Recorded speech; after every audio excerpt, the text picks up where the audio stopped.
In this video, I'll show you how to disable the screen lock on your Android phone.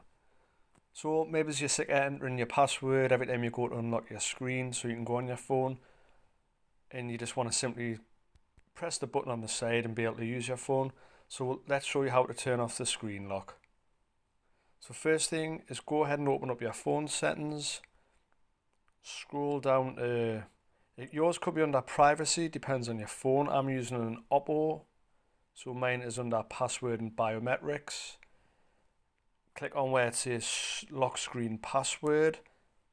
My screen will now be blank as I enter my password. And then once inside, you've got the option to turn off password or modify password. Obviously, this video is about disabling the screen lock, so I'll simply press turn off password and click disable. I'll now be asked to enter my password again, so the screen is blank.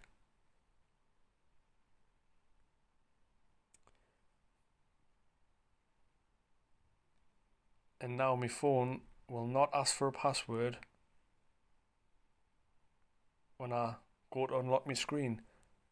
There you can see the option at the top says set lock screen password. That's because I've got it disabled. So that is how we disable the screen lock on an Android phone.